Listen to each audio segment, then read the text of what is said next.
나팔 심판 세 번째 순서가 되겠습니다. 계시록 11장 3절부터 마지막 절까지 살펴보는 시간이 되겠습니다. 전 시간 리뷰를 먼저 좀 해보려고 하는데요. 70일에와 한때, 두때, 세때가 어떤 의미인지, 그 다음에 또 나팔 심판의 의미가 무엇을 갖고 있는 것인지에 대해서 조금 살펴보도록 하겠습니다. 70일 때문에 여러 가지 요한계시록을 바라보는 시각이 좀 틀려진다고 말씀을 드렸는데요. 지난번에 이런 말씀을 드렸던 것 같아요. 다니엘서에 보면 처음에 7일에가 나옵니다.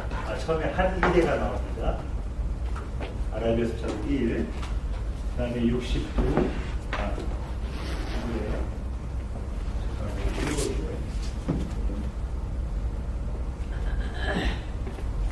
62, 그 다음 마지막 한 일회가 있습니다.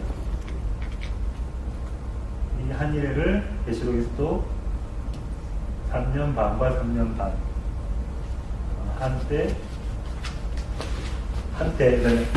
두때, 이렇게, 때, 반때. 이걸 3년 반이라고 이야기했고, 이거를 1260일 이렇게 표현한다고 말씀드렸습니다. 세대주의적 전천년자들이 이야기하고 있는, 세대주의적 전천년자들이 이야기하고 있는 7일의 60, 이렇게 다 더하면 69일이잖아요. 마지막 한 일회가 나왔는데 이 한 일회를 3년 반에서 7년으로 보고 7년 동안 아주 심각한 환란이 있을 것이다. 환란, 7년 환란설 또는 7년 대환란설 이렇게 환란이 있을 것이다.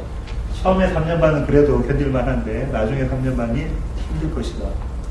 그래서 이때 지금 문제되는 것이 베리칩이라죠. 베리피케이션 칩에 대한 얘기가 나와져 있습니다. 이 베리칩을 어떻게 보는 거죠? 나중에 우리가 하겠지만 짐승의 숫자인 666으로 바라봐서 이마나 손등에 이것을 받게 되면 결국 영원한 사망에 갈 것이다 라고 생각을 하고 있습니다.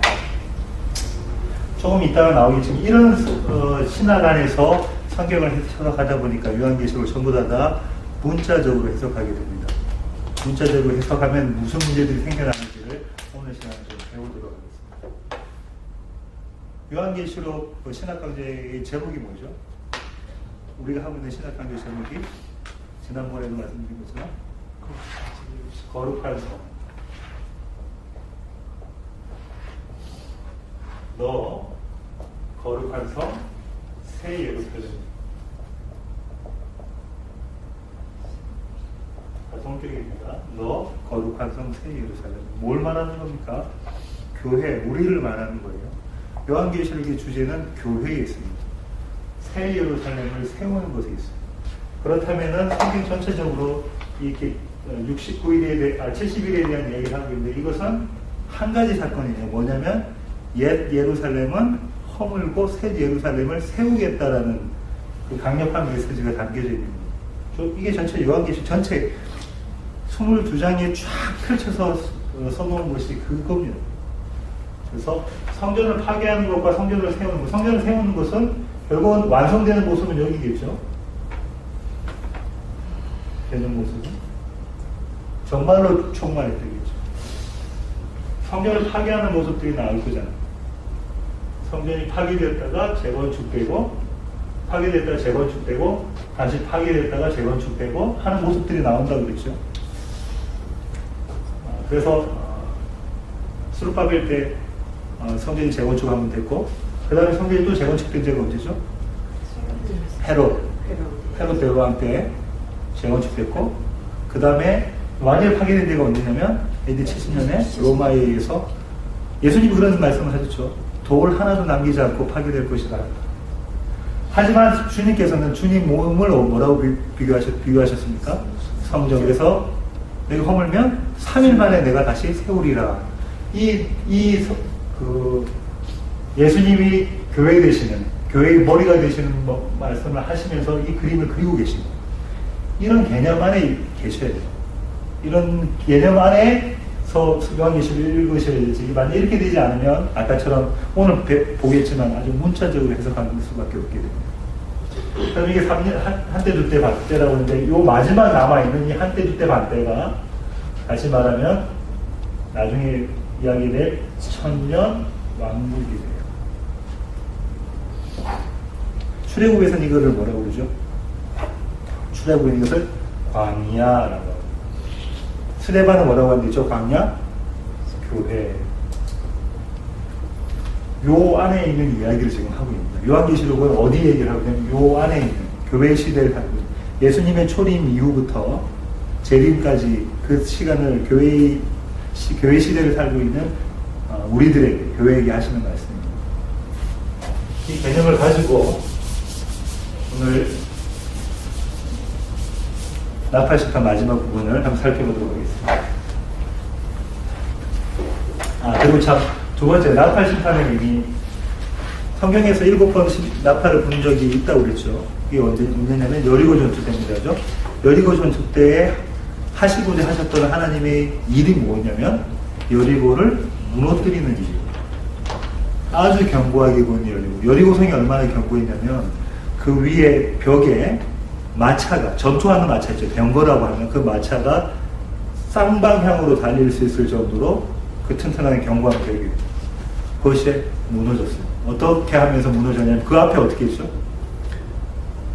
이스라엘 백성을 하나님께서 어떻게 남자들 뭘 시키냐면 할례를 다 시키셨어요.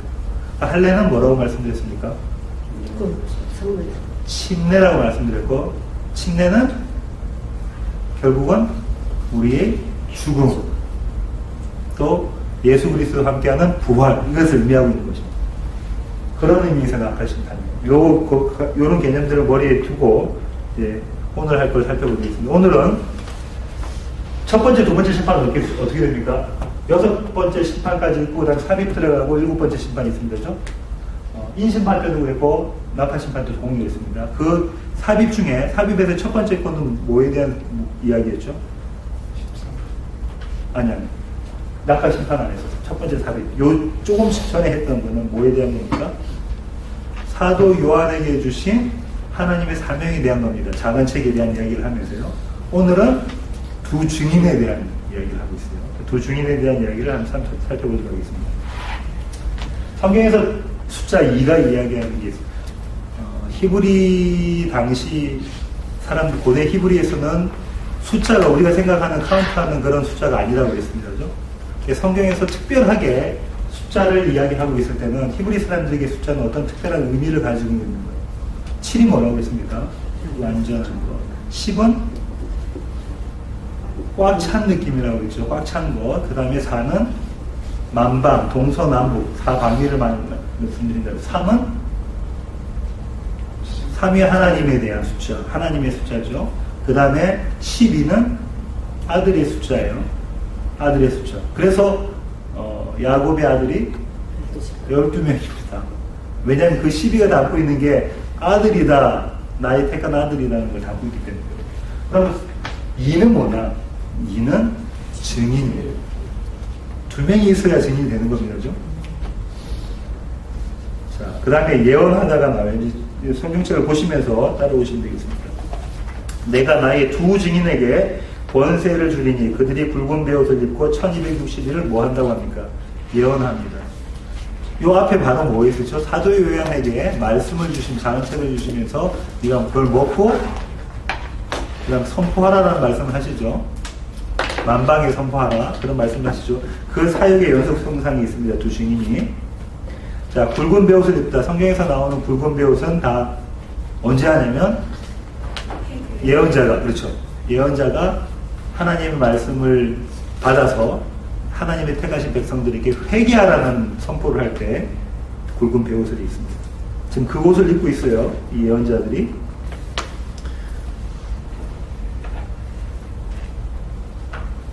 (1260일) 지난번에 말씀드린 것처럼 예언 사역의 기간 이야기할 때는 1260일, 고난 이야기할 때는 얼마? 3년 반, 한때, 그때, 반때 그렇게 됩니다. 그러니까 예언 사역의 기간은 풍성한 것처럼 그림이 그려지고 똑같은 숫자임에도 불구하고 똑같은 기간임에도 불구하고 고난 사역은 아주 짧은 시간으로 비춰지고 있어요. 그 다음에 이제 두 촛대가 나옵니다. 4절 한번 읽어보겠습니다. 그들은 이 땅에 주 앞에 서 있는 두 감람나무와 두 촛대니. 먼저 두 촛대. 촛대는 스가랴 4장에 7촛대가 나오고 앞에 계시록에서도 나왔었죠. 촛대가 이야기하는 게 뭡니까? 교회예요, 그죠? 촛대는 교회를 상징하고 있는데 두 촛대면 뭐겠어요? 그 촛대 7개 중에 2개 있게 생각하면 안 된다고 했어요. 7개 뭐라고 했어요? 모든 교회. 두 촛대는 증인된 교회. 증인된 교회를 갖고 있는 겁니다. 이제 우리는 그런 개념으로 생각하고 계셔야 돼요. 그 다음에 나오는 게 계속 읽겠습니다. 두 감람나무와 두 촛대니. 두 감람나무가 나왔어요. 스가랴 4장 3절. 그 다음에 스가랴 4장 14절 찾아보면 시간이 없어서 오늘 못 찾겠습니다. 두 감람나무가 뭐예요? 감람나무가 뭐예요? 올리브 나무죠. 기름 부음 받은 거예요. 기름 부음. 그러면 스가랴를 아주 찾아보시면 이 두 감람나무는 기름 부음 받은 자들이다라는 이야기가 나와요. 기름 부음 받은 자들이다. 성경에서 기름 부음 받는 사람들은 세 사람이 있습니다. 그죠? 누굽니까? 왕, 선지자의 왕, 제사장, 선지자, 하나님 말씀 선포하는 제사장, 선지자, 이렇게 세 부류의 사람들이 기름 부음을 받게 돼요. 자, 그럼 이 두 사람이 기름 부음을 받았어요. 그 두 감람나무예요. 그러면 누구와 누구겠느냐? 먼저 시대적 상황을 살펴보면 누구하고 누구겠어요? 여호수아와 스룹바벨입니다. 여호수아와 스룹바벨. 여호수아는 대제사장이었습니다. 기름 부음 받는 자. 그 다음에 스룹바벨이 왕족이에요. 왕족이면서 정치적 통치자였어요. 그죠? 그런데 그럼 이 두 사람이 했던 일이 뭡니까, 스가랴에서? 뭐예요? 이 두 사람 하면 떠올려야 되는 게 뭐예요? 성전 건축입니다. 성전 건축이 이 두 사람이 했던 일이에요. 그럼 자꾸 아까 말씀드린 그 개념이에요. 그죠? 성전이 허물어진 성전을 새롭게 건축하는 모습을 이 두 사람이 담고 있어요. 그런데 세대주의적인 사람들은 어떻게 생각하냐면 마지막 3년 반 진짜로 그 시시간적인 우리가 지금 살고 있는 연대기적인 3년 반 동안 두 증인이 하나님 말씀을 선포하는 순교자 두 증인이 나타나서 그들이 말씀을 선포하실 것이다 라고 이야기를 하고 있단 말이에요. 정말로 두 사람이 나타날 거라고 생각하고 있단 말이에요. 그런데 이 그림을 그러니까 구약을 모르는 거죠. 구약에서는 이 두 사람이 뭘 이야기하고 있냐면 성전 건축에 대한 이야기를 하고 있는 대표적인 사람들입니다. 자, 그 다음에 이제 계속 읽어보겠습니다. 5절. 만일 누구든지 그들을 해하고자 하면 그들의 입에서 불이 나와서 그들의 원수를 삼켜버릴 것이요.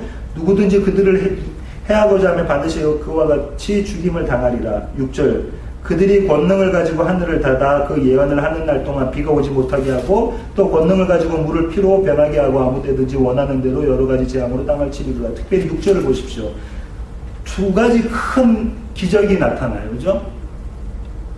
권능을 받고 하나님께로부터 권능을 받고 두 가지 권세를 받습니다. 그래서 두 가지 큰 기적을 일으키는데 첫 번째 기적이 뭐라고 했어요? 비가 오지 못하게 했던 거. 누가 했습니까? 엘리야. 물을 피로 변하게 한 게 누구죠? 모세.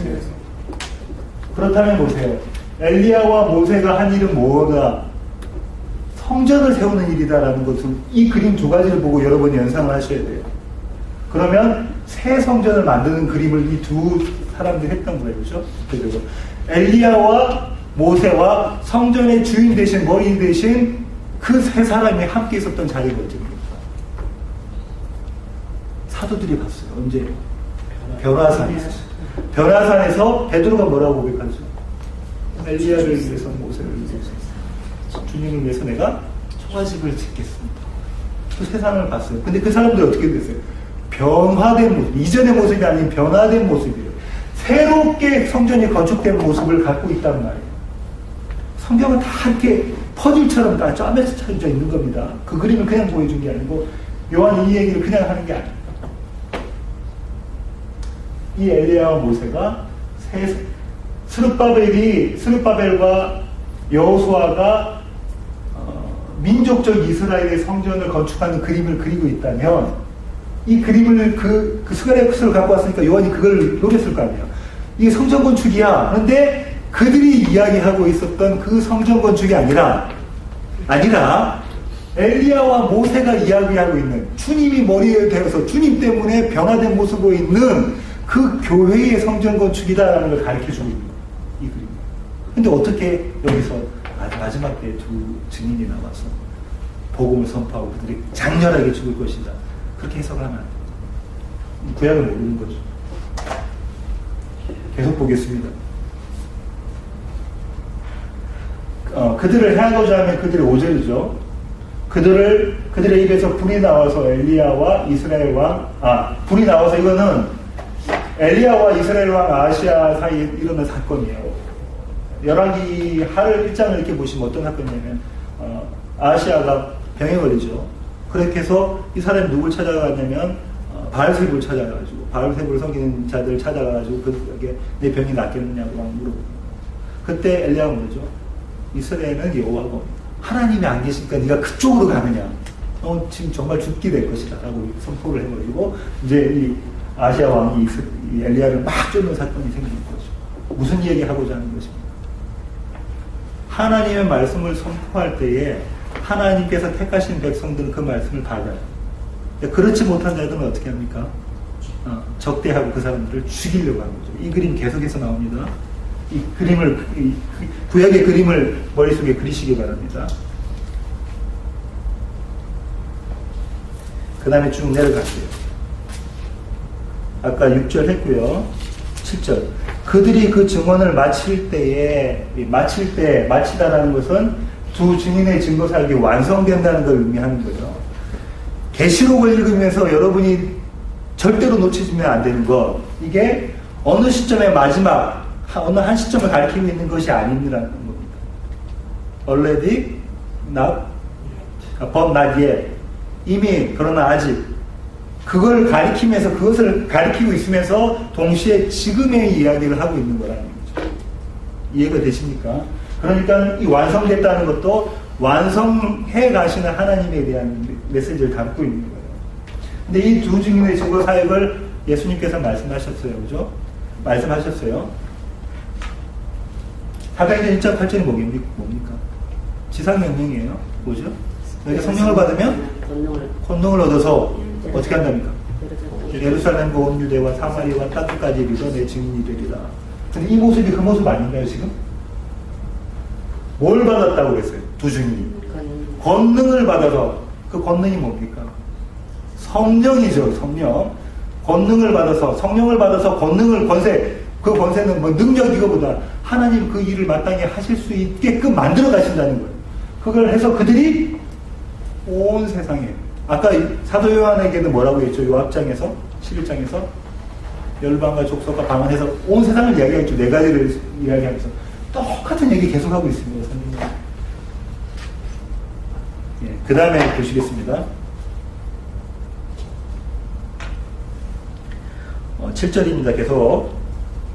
그들이 그 증언을 마칠 때에 무적행으로부터 올라오는 짐승이 그들과 더불어 전쟁을 일으켜 그들을 이기고 그들을 죽일 터인데, 짐승과의 전쟁, 이른바 곡과 마곡의 전쟁이 나와. 여기서 이제 신학적으로 생각하는 것들이 좀 갈라지는데요. 곡과 마곡의 전쟁을 이렇게 해석하시는 분들도 곡과 마곡의 전쟁을 마지막 때, 아까 말씀드렸던 마지막 한 1회 중에서 한때 반, 세때 반, 한때, 두때, 세때 반, 요 때에 일어날 전쟁 중에 한 가지가 곡과 마곡의 전쟁이라고 생각하시는 분들이 대부분입니다. 그때 맨 마지막에 일어날 전쟁이 곡과 마곡의 전쟁. 저는 그렇게 생각하지 않고요. 저는 이 한때, 두때, 반때, 그러니까 천년 왕국, 그러니까 이 교회 시대, 주님이 다시 오실 때까지 일어나는 전쟁이 곡과 마곡의 전쟁이라고 해석을 해요. 물론 맨 마지막 때에 주님이 재림하실 때 곡과 마곡의 전쟁이 있습니다. 그 전쟁이 여러분이 어떻게 생각하시려면 이게 물리적인 전쟁이다라고 생각을 해버리시면 그때부터 오판인 거예요. 성경은 한 번도 성경은 한 번도 물리적인 전쟁에 대한 얘기를 하고 있지 않아요. 구약에 그리고 있는 물리적인 전쟁은 뭘 설명하려고 하는 거예요? 영적인 전쟁이 무엇이다라는 걸 설명하고 하려고 하는 거예요. 부에게 나타나는 성전은 뭘 설명하는 거예요? 네, 영적인 성전을 설명하려고 이걸 그리고 있는 거예요. 이거는 다 파괴되어야 될 거란 말이에요. 그런데 우리는 이거는 그렇게 해석하면서 곡과 마곡의 전쟁은 물리적 전쟁이다. 그래서 세계 3차 대전 이렇게 생각하시면 안 된다는 거예요. 전쟁이 있을 수도 있어요. 전쟁이 있을 수도 있다. 아니면은 지금 에볼라 같은 아주 큰 재난이 있을 수도 있어요. 하지만 그거는 껍데기라는 거예요. 내면에 있는 건 뭐예요? 영적인 전쟁이다. 이 얘기를 하는 거예요. 곡과 마곡의 전쟁. 그러면은 그렇게 해석한다면 천년왕국 전체 교회 시대 전체에 일어나고 있는 수없이 끊임없이 일어나고 있는 전쟁이 곡과 마곡의 전쟁입니다. 뭐하고 같을까요? 광야하고 같은 거예요. 광야.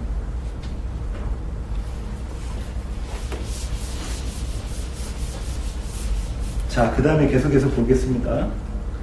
계속 7절인데요. 그런 전쟁이 일어났는데 누가 이깁니까? 그들이 두 증인을 이기고 두 증인을 죽일 터인지 이렇게 나와요. 짐승, 세상이죠. 사탄이 그들을 이기고 증인들을 이기고 그 두 증인을 죽일 터인지. 그래서 아까 곡과 마곡의 전쟁을 이야기하고 세대주자들이 어떻게 이야기한다고 했죠? 마지막 때에 주님 오시기 바로 직전에 어떻게 두 증인이 나타나서 그들이 하나님 말씀을 선포하고 그 선포되는 것 때문에 많은 사람들이 돌아오게 됩니다. 또 돌아오게 되고, 그런데 결국은 사탄이 우두머리가 나타나서 어떤 사람들은 이씨 공동체의 수장이라고도 이야기를 하고요. 그들이 나타나서 이 사람 두 사람을 죽여버리는 거예요. 그러니까 교회가 막 엉망진창이 되겠죠. 그 상황에서 주님은 재림을 천년왕국이 이루어져요. 그 다음에 주님 재림하시는 그 모습을 그리는데 천년왕국 동안 뭐합니까? 우리가 왕노릇 한다고 이야기해요.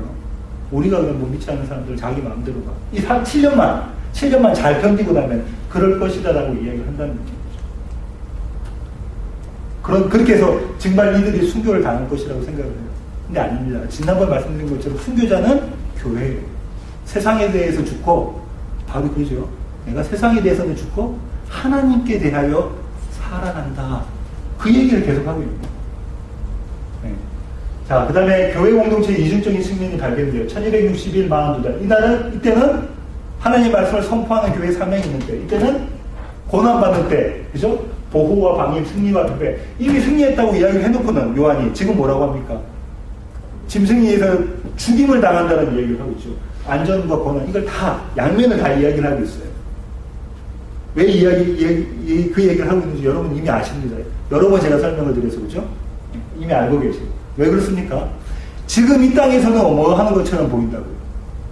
실패하고 고난 중에 있고 패배한 모습처럼 보이지만 이 일은 이미 4장 5장에서 뭘 보여줬어요? 사도 요한이. 23장에서 네 지금 힘들지만 네 모습 보니까는 금방 이쪽으로 달려가고 금방 세상 쪽으로 달려가는 네 모습이었지만 4장 5장에서 하늘 확 열어보면서 네 모습은 이거야. 완성된 모습. 그걸 보여주고 있잖아요. 그 얘기고 있습니다. 자, 그 다음에 계속 밑에 나옵니다. 8장. 그들의 시체가 죽은 자들의 시신이에요. 그들의 시체가 큰 성 길에, 어느 성이니까 잘 보세요. 성경에서 성함에 나오는 게 두 가지입니다. 하나는 예루살렘, 또 하나는 바빌론. 예루살렘 아닌 바빌론이에요. 잘 생각하세요. 그들의 시체가 큰 성길에 있으리니 그 성은 영적으로는 뭐라고 합니까? 소돔이라고 해요. 큰 성이 소돔이래요. 소돔과 고모라 아시죠? 이때는 고모라도 생략된 거예요. 소돔 하면. 그 다음 그게 뭐라고 그래요? 애굽, 이집트라고 그래요. 이집트 하면 생략된 게 또 뭐 있죠? 바빌론이라는 거예요. 이집트는 해를 섬겼고 바빌론은 달을 섬기는 나라였어요. 그죠? 해와 달이 나를 해치 못하리. 우리 찬양 부르는 게 이게 이 해 나를 해치 못하리가 아니라 세상이 나를 해치지 못할 것이라는 것의 찬양입니다.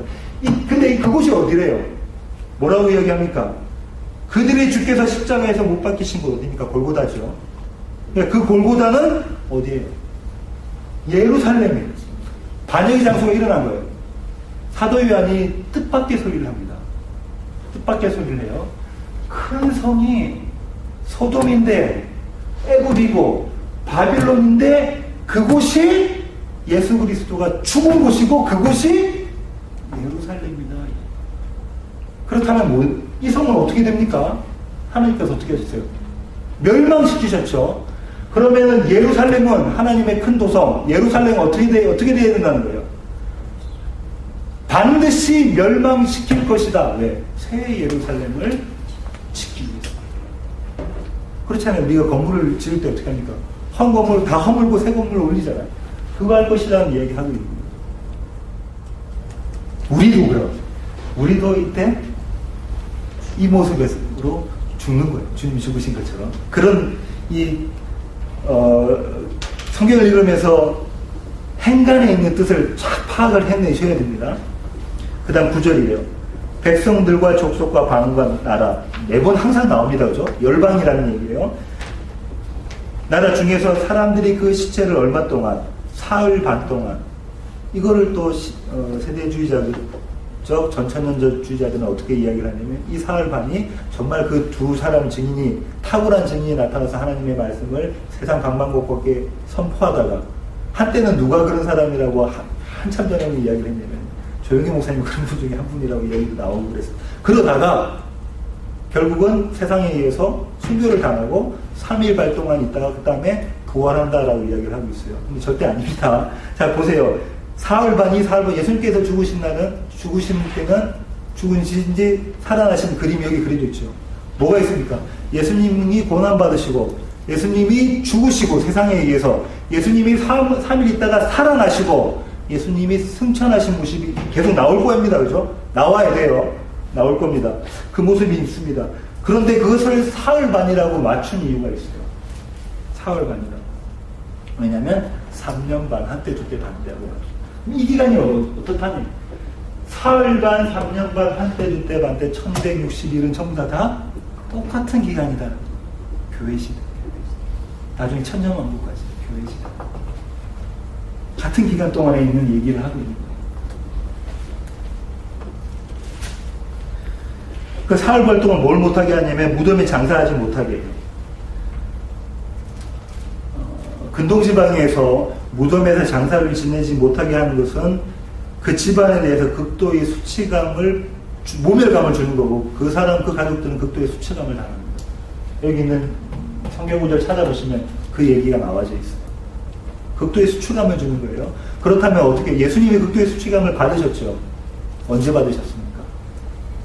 십자가에서 어떻게 지으셨어요? 전부 다 발가벗기셨죠. 우리 영화에 보면 예수님 뭐 입고 있어요? 속옷을 입고 있어요. 근데 아마도 지금 미루어 짐작하기인데 예수님은 아무것도 안 입으셨습니다. 다 발가벗기심을 당하셔요. 극도의 수치감을 경험하겠구만. 교회도 그럴 것이다 라고 얘기를 하고 있어요. 교회도 그럴 것이다. 그 다음에 뭐가 일어나야 되겠어요? 부활이 일어나야 됩니다. 그죠? 그 다음 천천히 있어야 돼요. 있는가 볼게요. 10절. 이 두 선지자가 땅에 사는 자들을 괴롭게 한 거로 땅에 사는 자들이 그들의 죽음을 즐거워하고 기뻐하여 서로 예물을 보내리라 하더라. 사실상 어떻게 됐냐면요. 원어를 보면 이렇게 됐습니다. 영어 성경도 아마 그럴 것 같은데 원어는 이렇게 되어 있어요. 땅에 사는 자들이 그들의 죽음을 즐거워하고 기뻐하여 서로 예물을 보내리라. 왜냐하면 이 두 선지자가 땅에 사는 자들을 괴롭게 하는 거로 그렇게 되어 있어요. 자, 그러면 뭘 얘기했냐면 아까도 그랬죠. 세상은 어떻게 한대요? 세상은 어떻게 하냐? 하나님 말씀 선포되면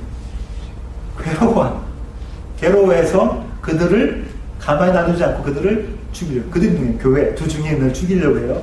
그런데 지금 그들이 죽자 어떻게 되고 있어요? 너무 즐거워하고 기뻐하며 서로 예물을 보내요. 이런 사건이 있어요. 언제냐면 불임절이에요. 불임절은 언제입니까? 성경의 불임절은 에스더에서 나오죠. 에스더가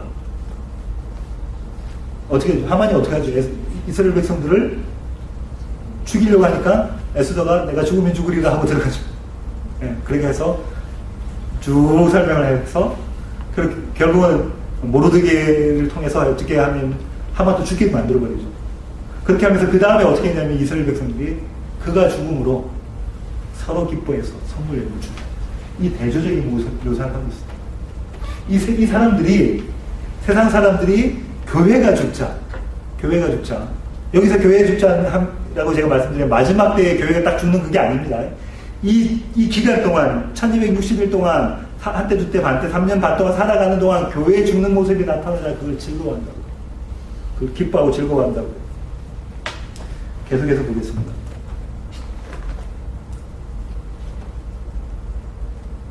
11절. 3일 반 후에, 아까 이야기한 한때, 두때, 반때입니다. 3일 반 후에 하나님께로부터 생기가 그들 속에 들어가매, 이까지 나오면 뭐가 생각나요? 뭐? 에스겔의 환상이 나타나야 되는 거죠. 에스겔의 환상은 뭡니까? 마른 뼈 환상이 생각이 딱 나야 돼요. 그죠? 에스겔이 지난번 우리 이미 찾아봤습니다. 에스겔서 37장에 보면 어떻게 됩니까? 마른 뼈에 하나님께서 생명을 부으셔서 그가 군대로 일어나요. 요한계시록 이 그림이 언제 그려져 있었어요? 14만 4천 개수했습니까? 안 했습니까? 개수했죠. 민수기에서 개수하는 목적이 뭐라고 그랬습니까? 전투를 앞두고 하나님의 백성들을 불러 모으는 것이 개수의 목적이라고 했어요. 그 개수의 목적으로 하나님의 군대를 만들었어요.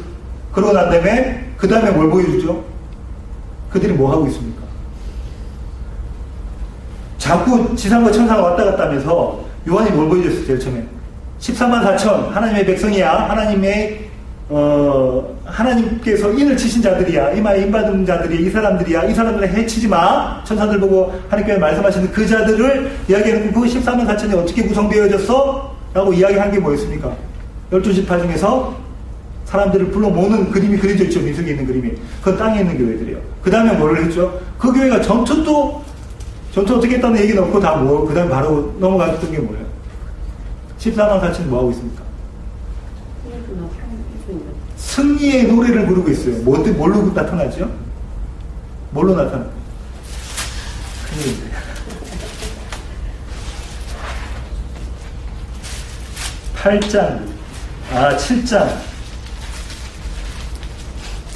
7장 9절부터 2일 후에 그들이 뭘 합니까? 아무도 능히 셀 수 없는 큰 무리가 나와 흰 옷을 입고 예수 그리스도의 보혈로 깨끗이 씻음받은 옷을 입은 자들입니다. 그들이 뭘 갖고 있어요? 종려가지를 들고 보좌 앞과 어린 양 앞에서 흔들어요. 환호를 쳐. 이때 이건 언제 한다고 그랬어요? 로마 제국에서 전쟁에 승리하는 왕이나 장군이 흰 말을, 나귀 새끼가 아닌 흰 말을 타고 들어오면서 그 뒤에 게임에서 전쟁에서 패배한 사람들을 노예로 끌고 오면서 들어올 때에 그 성에 있던 백성들이 밖으로 나오죠. 환호를 하면서 그 입성을 환영합니다. 그 그림을 그리고 있어요. 그럼 이미 뭐라는 얘기예요? 이 게임은 끝난 게임이라는 얘기를 하고 있습니다. 그러면서 그들이 이야기했던 게 뭡니까? 큰 소리로 외쳐이르되 영원히 우리가 부를 노래 뭐죠? 구원하시니 보좌에 앉으신 우리 하나님과 어린 양께 있도다. 이 그림이 있어요.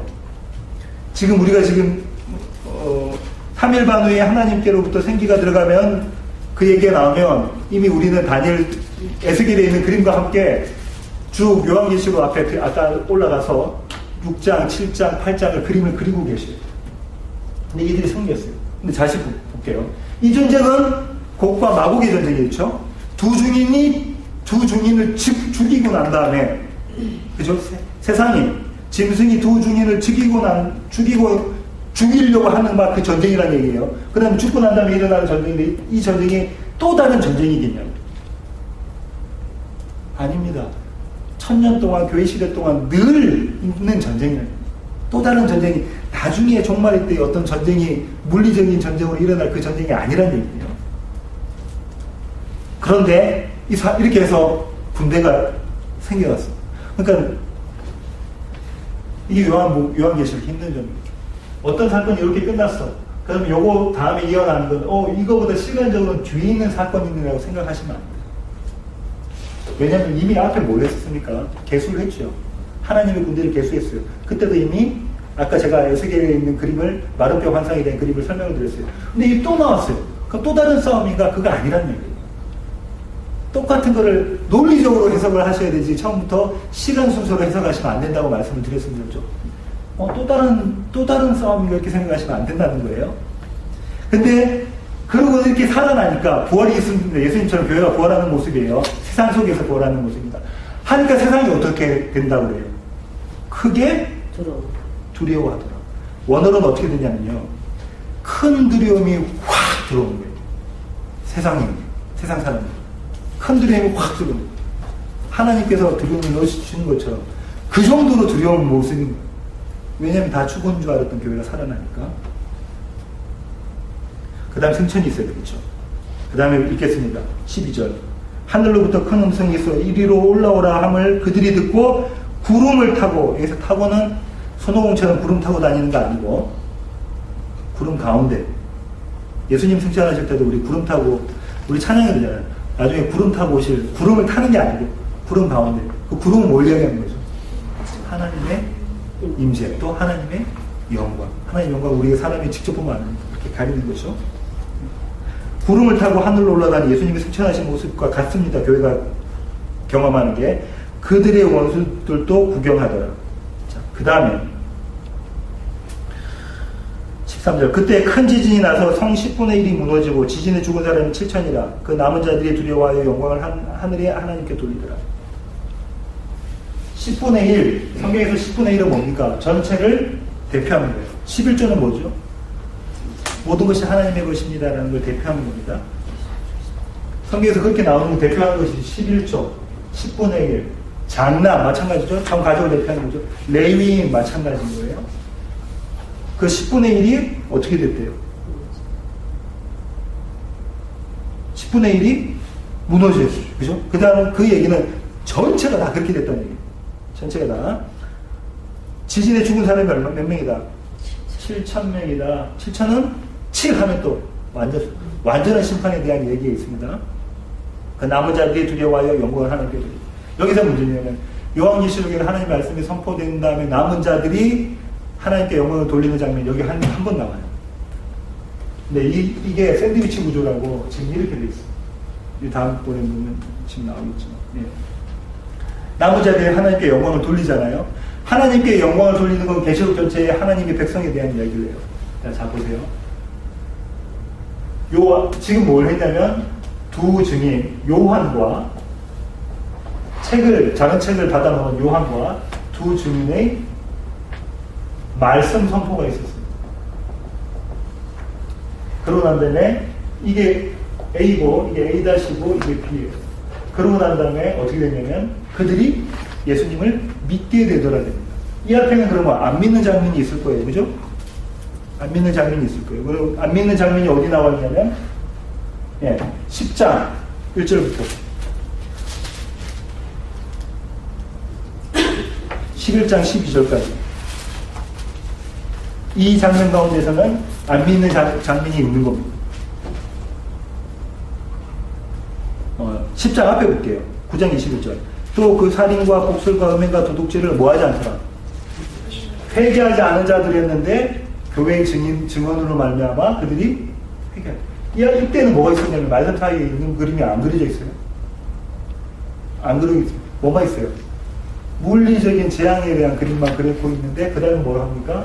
교회가 나와서 결국은 남은 자들이 주님 앞에 돌아오더라. 이거를 세대주의자들은 어떻게 해석하냐면 이렇습니다. 마지막 때에 마지막 3년 반 때에 그 끝자락에서 이미 우리는 다 어디 갔냐면 마지막 복과 마귀 전쟁할 때는 우리는 천년왕국에서 왕노릇 하고 있죠. 왕노릇 하고 있을 때 남아있는 사람들이 있다는 거예요. 아직도 예수를 안 믿던 사람들이 있었는데 그들이 이렇게 해서 예수 믿는 사람들이 부활하는 모습을 보고 어떻게 된다는 거예요. 이 사람들이 예수를 믿게 돼요. 근데 이 사람들은 레벨이 우리하고 틀리겠죠. 왜냐하면 우리는 7년 환란을 견디고 예수를 믿은 사람들이고 이들은 7년 환란 때 실패하고 난 다음에 예수를 믿은 사람들이에요. 이때 포함되는 민족이 이스라엘이라고 해서 민족적 이스라엘도 우리와 함께 구원을 받을 것이다라고 생각해요. 세대주의자들의 이야기. 그렇지 않습니다. 그렇지 않습니다. 뭘 설명하고 있는 건 이 구준, 이 남은 자는 그 남은 자 이야기하는 게 성경 전체는 구약부터 뭐 이야기합니까? 남은 자, 그루터기, 나무가 죽어간 것처럼 보이지만 그게 뿌리는 살아있어서 그 중에 하나님 택한 자들이 있다. 엘리야가 뭐랍니까? 다 죽었어요. 하나님 말씀 선포서림 저밖에 없습니다. 그때 주님 뭐라 그러죠? 내가 7,000년 바알에게 무릎 꿇지 않은 사람 7,000명을 남겨두었다. 남은 자 사상이 거기서 계속 그런 거예요. 근데 남은 자가 누구냐? 나중에 세상의 끝자락에 우리는 다 들림받고 난 다음에 남아있는 그 자들이 아니고 남은 자가 우리라는 거예요. 계속 보겠습니다. 그 다음에 이제 그렇게 하고 난 다음에 삽입이 끝나고 일곱째 나팔 소리가 울립니다. 근데, 볼게요. 일곱째 천사가 나팔을 불매 하늘의 큰 음성들이 나서 이르되 세상 나라가 우리 주와 그의 그리스도의 나라가 되어 그가 세세토록 왕노릇 하십니다. 뭐가 된대요? 세상 나라가 우리 주 그리스도의 나라. 이건 제가 결론에 다시 설명드릴게요. 이게 요한계시록의 결론이에요. 항상 결론이 그렇습니다. 그가 세세토록 왕노릇 하는 거예요. 누가 왕노릇 하는 거냐면 예수님이 하시는 거예요. 그죠? 그가 하는 거예요. 세세토록 왕노릇 하리라. 그죠? 누구 안에서? 우리 안에. 그럼 교회의 머리가 누구예요? 주님. 그가 왕노릇 하는 모습이 결국은 누가 왕노릇 하는 거예요? 우리가 하는 것이다.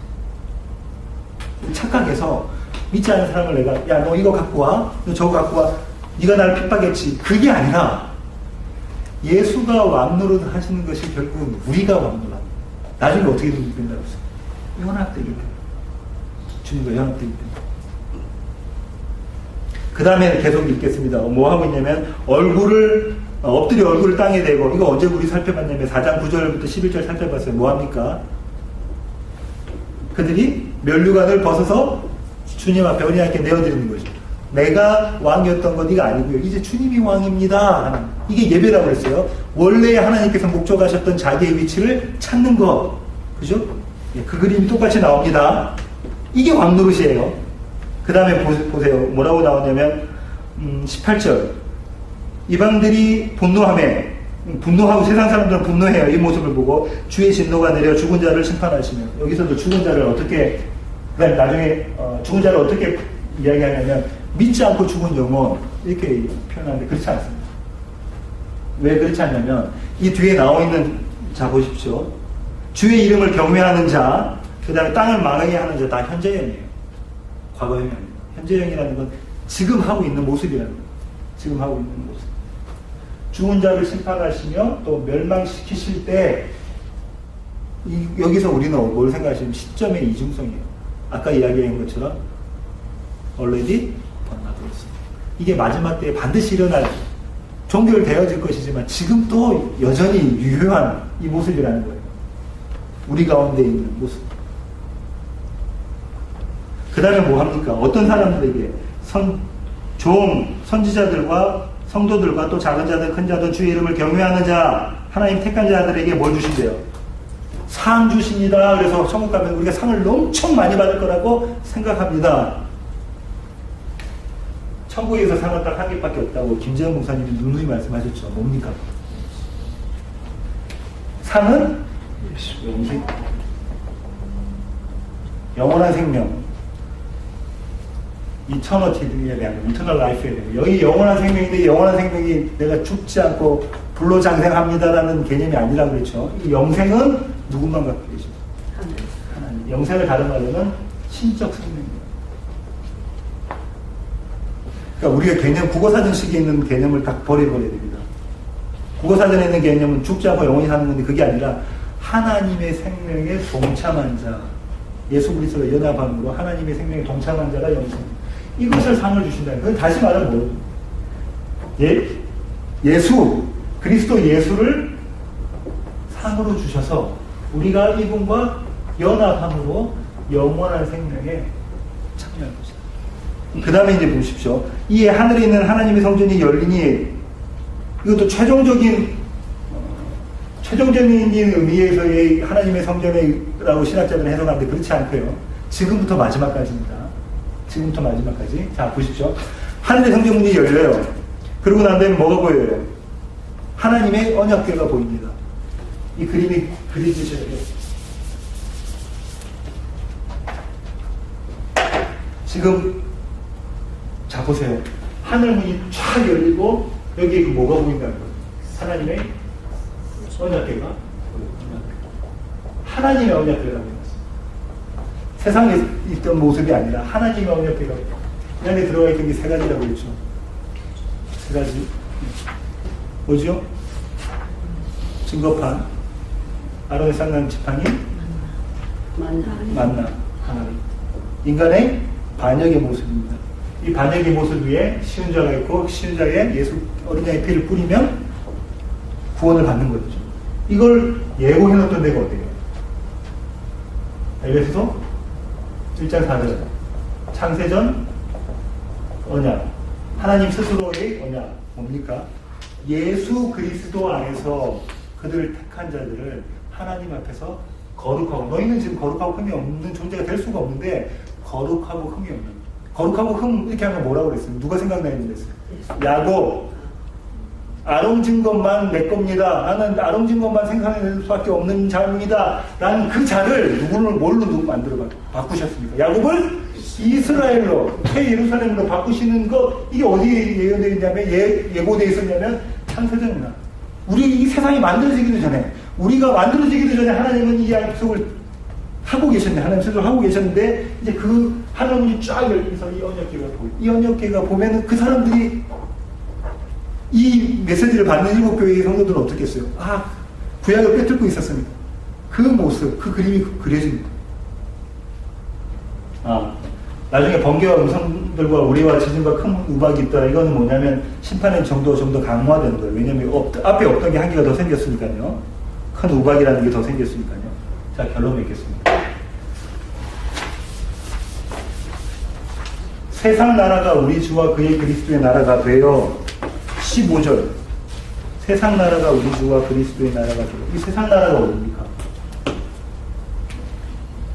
성경에서는 이 세상에는 두 나라를 이야기하고 있어요. 어디죠? 이집트와 바벨론이라고 했죠. 지독히도 누구를 괴롭혔던 이 바벨론은 아수르도 포함됩니다. 같은 그쪽에 있었습니다. 누구를 괴롭혔던 이스라엘을 괴롭혔던 이 세상. 근데 이 세상 나라가 어떻게 된다고 그러세요? 우리 주와 그의 그리스도의 나라. 이 나라가 어느 나라입니까? 이스라엘. 다른 말로는 예루살렘. 세상 나라 이집트 바벨론이 예루살렘이 되는 모습을 그리고 있어요. 그러면 여러분이 머릿속에 그림이 그려져야 돼요. 그러면 안 믿는 자들은 모두 다 예수님 믿게 돼서 결국은 모든 사람이 예수를 믿든 안 믿든 하나님 구원하실 것입니다. 보편적 구원론 그걸 이야기하는 게 아니라 이집트고 바빌론이었던 예루살렘이었던 나를 하나님께서 허무시고 새 예루살렘, 이스라엘로 새 예루살렘으로 하나님의 그리스도의 나라로 만들어 가신 것이다. 이게 요한계시록 전체의 일관적인 메시지. 이런 메시지 앞에서 어떻게 다른 이야기를 할 수 있겠습니까? 이게 우리한테 소망이 됩니다. 맨 마지막에 뭐라죠? 사도 요한이 맨 마지막에 뭐라죠? 요한계시록 마지막에. 이 메시지 쫙 다 설명하고 난 다음에 교회는 우리 보고 마라나타. 아멘. 주 예수요? 왜냐하면 이것의 완성이 주님이 오시는 그날에 이루어질 때예요. 그러면 여러분이 뭘 경험하시는 것이 예수와 연합된 모습이에요. 내가 이 이집트와 바벨론 같은 세상 나라에 속한 자였구나. 내가 죽어야 마땅한 자였구나. 내가 먼지였구나. 내가 죄인 중에 괴수구나를 날마다 경험하는 그 자가 예수의 살과 피를 먹고 마심으로 제가 주님의 나라로 되어져 가는 내가 변화되는 게 아니에요. 주님을 붙잡음으로 내 안에 그리스도의 영이 나를 그렇게 끌고 가십니다. 여러분이 오해하시면 안 되는 게 내가 나의 모습이 바뀌어지는 것이 아니라 나는 여전히 그 모습 그대로 있는데 내 안에 주님이 계셔서 주님 나를 그 자리로 막 끌고 가시는 이게 성경의 일반적인 메시지. 이렇게 해서 나파 10반까지 마치고요. 다음 주에는 마지막 심판, 대접 심판 앞에 삽입이 큰 삽입이 들어가 있어요. 우리가 궁금해하시는 용의 이야기, 짐승의 숫자인 666의 이야기 거기에 대해서 살펴보도록 하겠습니다. 기도하시겠습니다.